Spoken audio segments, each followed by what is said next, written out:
Are you losing money because of these rookie investing mistakes? Let's fix this right now. The lack of research. You shouldn't just be watching YouTube videos and then investing in what somebody is telling you to invest in without doing your research. Looking at the point PE, the market cap, the trend lines, past fundamentals. So we gonna really evaluate this company before we put a dollar in. It's like putting a dollar in a scam and not knowing what's gonna come out of it. So we wanna be doing our technical analysis, learning candlesticks and what time frames and what back testing is doing, support, supply and demand, and we want to look at company news, earnings, revenue streams, ways that the company is profiting. So always do your research. This is going to save you tons of money investing and not losing a lot of money long term. Next, overindulging and over trading. Why are you taking 3 to 5 trades a day or even a week, but then a week that's already out the money or that's losing a lot of capital off of? We always want to be looking at the fear and greed, not chasing fear and greed. The people that's always back and bouncing forward, these short-term movements, he's losing 75%. Traders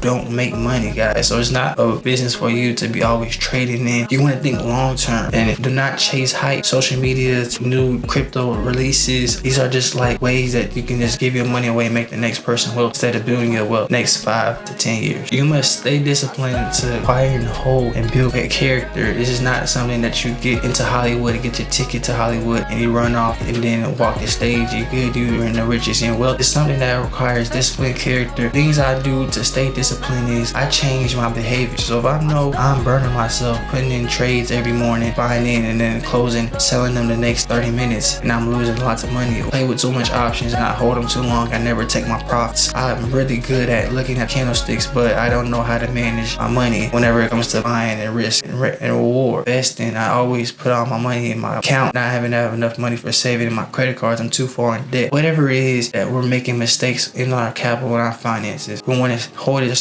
accountable, put the Lord in our finances, make sure we stay disciplined. The Lord is going to keep us disciplined. All in Him. It's not all up to us. Whenever we try to take too much control and overindulge in the market, so I know this is going to hit for times 5, expecting $1,500 in this move right here. It doesn't consider us looking at the downside, the risk not happening just because pride. We want to be too much caught up in making money at time off emotion. So we want to always stay disciplined. Remember, we gotta don't live too prideful. Appreciate what you have for today, and then that's it. Start thinking about the next day whenever the next day happens. But always be thinking 12 years from now. It says 99% people that become wealthy, they die 12 years from now. They had a goal, they had a dream, and then they acquired it by starting the way they think now and changing behavior, continue for the next 12 years. Simple ways to stay disciplined is making sure you read scripture every day, at least once a day, multiple times, and you practicing scriptures, what it's saying. Whenever it says do not pay for something you can't afford, I'm cutting out the student loans, I'm cutting out my credit cards. I want to not be a slave to them anymore. I'm making sure I'm taking care of my body, not putting anything in it, not putting in different entities and sleeping with people. I'm making sure I'm focused, doing ways, I'm taking exercise. I'm doing these things, saving, I'm budgeting and putting it aside to invest because God gave me talent, and I'm going to come back and give other people tons of billions of talents and use my talent to become closer to God. Spread the word, help people, love them. Guys, we doing this to take short-term sacrifices and not being able to say yes today. We say 1,000 people yes in the future, dumping out and spreading these blessings and sharing these videos and other people, and they can change their lives. Guys, these are life-changing moves and disciplines that you can have by starting today. Not only think about today, because the thing about broke and wealthy people is broke people think about today only, and they don't think about for the next 4 to 12 years. While wealthy people have a dream right now, they think about 12 years from now. Now their finances, they're gonna be their mental health, their behavior, things they want to do, things they don't want to be doing, things they need to stop doing 12 years from now. So guys, make sure you have self-accountability whenever you're being an investor. Stick to the straight path the Lord wants you to be on. It's the same way with your finances. Stick to the path, the strategy that you say that you're supposed to walk on. Don't try to add new to things that you didn't say you were gonna do. Do what you say you're gonna do. Make sure you stay on it. If you don't beat yourself up. Learn on what you didn't do at the time, how your thought process was, and really shape on how you can do better next time. It's something that you can acquire by just tapping into the spirit that's in you with the Lord right now, and how He will put you in the position that He wants you to, using these different different tools that he gave you. Diversify your funds with ETFs, stocks, mutual funds, cryptocurrencies, real estate stocks, different ways to put your money in and not only save so you can get there times 10 faster, but not too fast where you don't build character at the same time. When you invest and save, saving is a way to build character and investing is a way to build your character of wealth. So let's take a look at what we talked about today. Today we're talking about doing your research on the company that you're investing in, doing your due diligence. So let's recap what we talked about today. We talked about the lack of research whenever it comes to investing. You not doing your due diligence where every dollar is supposed to be based off the data that you put together and everything that comes with profits, data off technical analysis, candlesticks, assets, present, supply, demand, and ways that past results doesn't always guarantee future results. Over trading and emotional decisions. So whenever you talk about overindulging and put something else before anything but the Lord himself. So when you're putting in stocks over your career for him, it's not gonna work. And the last mistake we're talking about, ignoring diversification. Use stocks, ETFs, mutual funds, and cryptocurrency to really diversify your portfolio. Don't put your money all into one asset. I say don't put more than 25-50% in only one asset. Make sure you diversify. You got different ways to balance them. One sector can do tremendously. One of them can go to the bottom while you got 3 different eggs or baskets to still rely on. Same thing with your credit cards. Make sure you don't rely too much on your credit card. That's the same thing with utilization. Credit card utilization is how much you swiping it. So that's why people that have high credit card utilization tend to have lower credit than people that have lower card utilization that barely swipe the credit card. So it's all about how you overindulge in these different ways. You want, instead of overindulging the credit, you might want to use more of your savings or your debit card. Take care of what you can pay for now, what you can afford, than using credit. So you always want to think about risk and the reward. What's the risk of me swiping my credit card when I go to the grocery store paying for my groceries these next 25 days? And me having the next 25 days of my debit card covered already. And then I can use and build up different capital to use do something else with my money instead of paying it to the banks, institutions. And that's just something to always think about, is risk and reward. Why should I not put my $3,000 investment in this stock? Instead of I can put it in the option so I can either make $6,000 and $7,500 in 2 weeks, or potential if it going to zero, me losing my $3,000 investment, then let me put my $3,000 in the stock shares and I can have it as long as I want. And then it's never going to be sold. I can have it whenever I lose money. It's determined whenever I sell. So it never has an expiration date whenever I had to get rid of it. So boom, $3,000 in that stock, I can hold for 12 years and it's growing at least 20% every year, and I'm guaranteed to have that. Which way do we want to have? We want to have that $3,000 go to $6,000 in a couple weeks with an expiration date that has the potential to lose all our assets and funds, or we want to think long term and really build a firm foundation, but it might take time to grow well. That's what we think about risk and reward. Everything has to do with fear and greed, supply and demand, cause and effect.